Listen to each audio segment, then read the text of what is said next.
कृपया ध्यान रखें कि इस चैनल में निश्चित सभी जानकारी केवल शिक्षित और सूचनात्मक उद्देश्यों के लिए है। इस यूट्यूब चैनल से प्राप्त किसी भी जानकारी को निवेश सलाह, वित्तीय सलाह, कानूनी सलाह या व्यक्तिगत सलाह के रूप में नहीं लिया जाना चाहिए।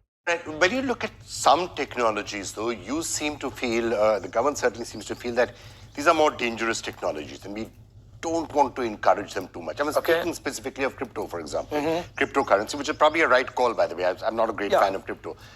But when you're regulating or controlling crypto, that has its own implications on blockchain and how that can be enabled. So Crypto is not a regulation of technology at all. We have said very clearly that on Web3 and blockchain, and particularly and all things blockchain, we are completely invested in India leading the charge into Web3. Crypto is an issue to do with macroeconomics and it's about financial regulation. The RBI has a problem with something that is floating around in a tokenized form that is not accountable to anything or anybody. And you've seen with the meltdown of FTX and you've seen all of this, that at the end of the day, most of these cryptos are technology innovations. They pretend to be innovations, but essentially in a lot of ways are totally undermanaged Ponzi schemes or mismanaged Ponzi schemes. So certainly for the Reserve Bank of India and the government of India, in the name of innovation, in the name of advances in technology, we can't have people of India or the citizens of India being gamed and losing money. So we have stepped in and said, crypto, if an Indian citizen wants to invest in crypto, he has to go through FEMA. He has to go and be available. He has to buy the dollars that he uses to buy the crypto through the liberal LRS scheme of the RBI.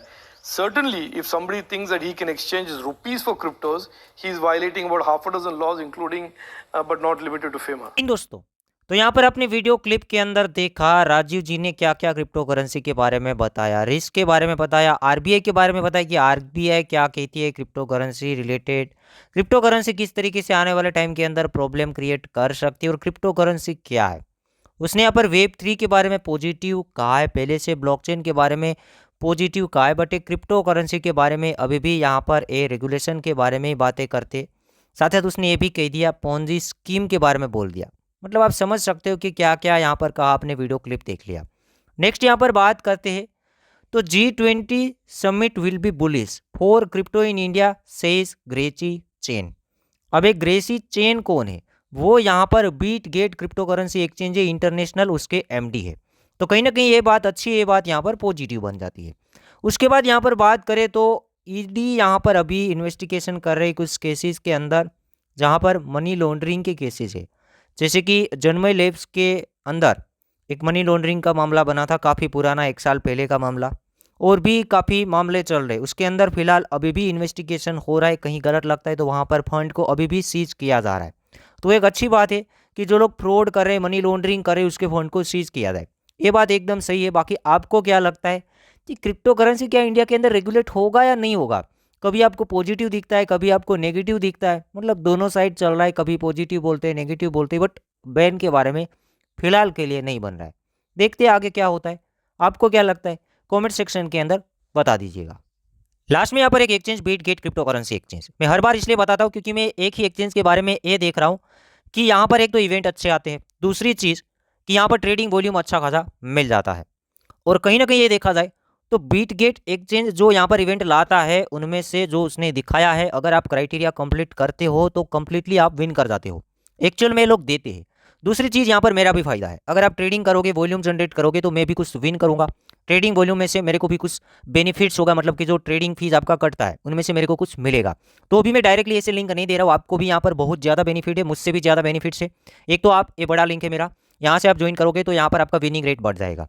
दूसरी चीज़ कि मैंने link बनाया discount वाला है, 20% of आपको trading fees में discount मिलेगा, मतलब ट्रेडिंग फीस आपका कम कटने वाला है।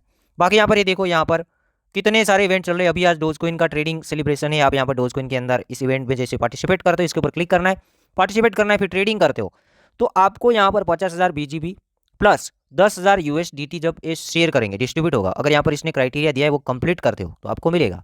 सीधी सी बात है, काफ़ी सारे हर दिन नए नए यहाँ पर इवेंट आते हैं, तो इसके अंदर आप बिल्कुल पार्टिसिपेट कर सकते हो। बिटगेट थोड़े दिन पहले नेगेटिव हुआ था, इसके बारे में बताता हूँ। जो रियल टोकन था वहाँ पर गलती ये बताई जा रही है कि रियल टोकन की गलती थी। आपने देखा होगा, ऐसा नहीं कि एक ही एक्सचेंज में ड्रॉप हुआ है, काफ़ी एक्सचेंज के साथ उसने गड़बड़ किया और इस एक्सचेंज को नेगेटिव करने की कोशिश की। बाकी उससे ज़्यादा मेरे को नहीं मालूम है। लाइक कर देना, एक्सचेंज सभी के सभी रिस्की होते हैं, सेंट्रलाइज एक्सचेंज आप ओनली इवेंट के लिए ही पार्टिसिपेट करो, प्लस यहाँ पर इसका यूज़ करो ओनली ट्रेडिंग करने के लिए। प्रॉफिट को निकालो, अपने हार्डवेयर वॉलेट के अंदर रखो।